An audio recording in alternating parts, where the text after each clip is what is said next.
作為保利全國首個海派東方力作，百年51橋刀嘅元素底蘊匯聚於此。園林18景，一步一景，新規建築嘅典範，融合嶺南海派風情。喺呢度細圍、非圍係可以被看得見嘅審美。時光雖然流逝，但係屬於僑鄉嘅建築形制係值得致敬。呢一次係僅有嘅一次，讓我們社區充滿江門街的老記憶。龍頭央企保利喺江門深耕14載。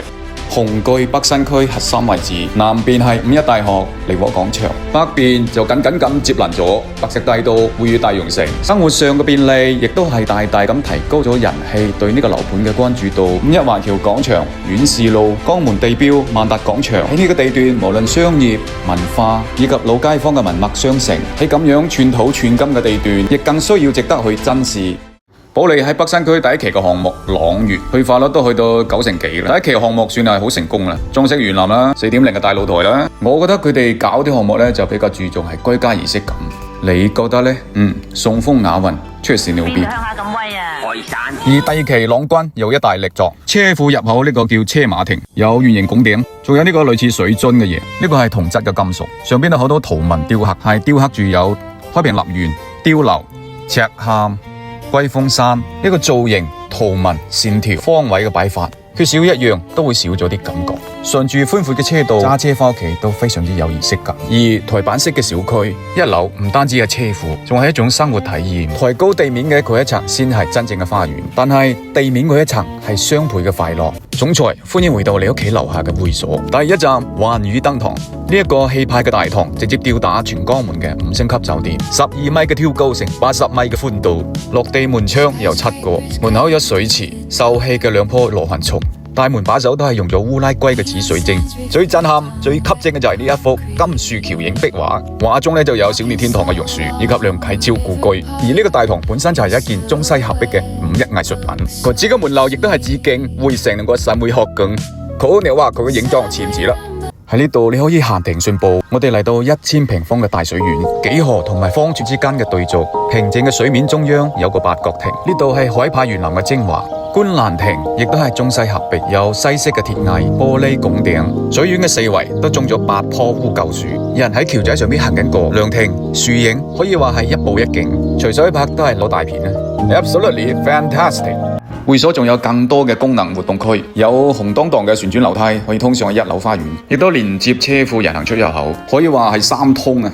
通過嚟會所健身啦、打拳、做尖，個天井採光區都好靚。呢度係玉德街首個住宅室內籃球場，冷氣啊、燈光啊、設施該溫潤嘅地方就好 warming 嘅，熱血刺激嘅地方呢啲顏色就好 sharp， 同啲運動有關有拉能嗰啲場所，賦予每個人嘅情緒價值係唔一樣。你 get 到未？呢度係私宴廳，亦都係江門嘅和平飯店，好多顏色係朱砂紅，復古嘅留聲機，奢華嘅水晶吊燈。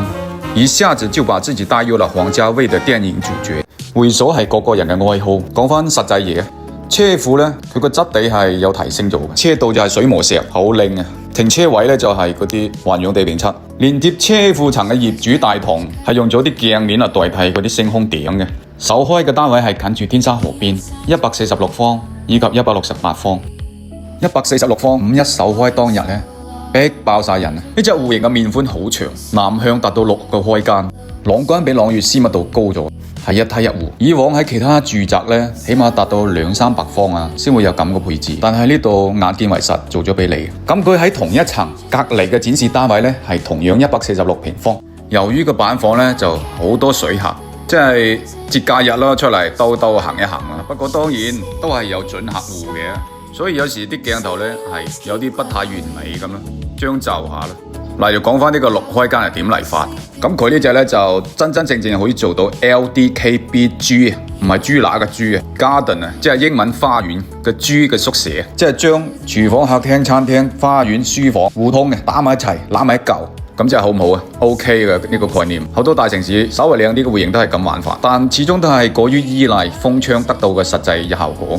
嗱，所以佢南向陸開間就咁嚟法，因為佢個露台啊4.0嗰個空中花園係可以連接埋呢個客廳嘅。不過佢嘅客廳擺 sofa 呢度咧，我就唔建議咁擺啦。開放式廚房都 OK 嘅，其實顏值高嘛，出片啊。146呢隻戶型咧，原先就4房，劈開咗一間房做茶室，南邊有個長陽台都 OK 下嘅，不過就少咗個北陽台。單雙數之間嘅露台望出去嘅景係有所不同，樓與樓之間嘅間距都 OK 下。對面嗰棟有168戶型，雖然拍攝當日就冇影到168，但係睇翻個備案價，29樓係17000幾，2樓係16000幾。露台之間上層與下層嘅隱私都 OK 下嘅。陣間我哋睇翻交付標準。嗱，呢邊就係交付嗰時嘅露台，但兩戶人之間嗰埲牆唔會砌得咁高俾你。最原始嘅露台同埋客廳之間係咁樣連接嘅，有全屋嘅中央冷氣啦，南邊長陽台。戶型嘅數據俾出嚟係8.4米。呢間房係可以打拆啲牆。交付嗰時呢一扇推拉門咧，佢係隔音玻璃做嘅。呢邊咧係入屋嘅飯廳位置。我覺得依家好多戶型佢係縮減咗嗰條又窄又長嘅玄關走廊啦。個開間係去到5.4米嘅，但係一嚟到啲樹就好闊啦，得房率係好高嘅，相當於120%。你猜一猜有多少錢？其實同佢一期啲價咧又相差無幾嘅。而146呢隻戶型有啲去到成220萬。你喜不喜歡開放式的廚房，或者就這樣原汁原味的不動？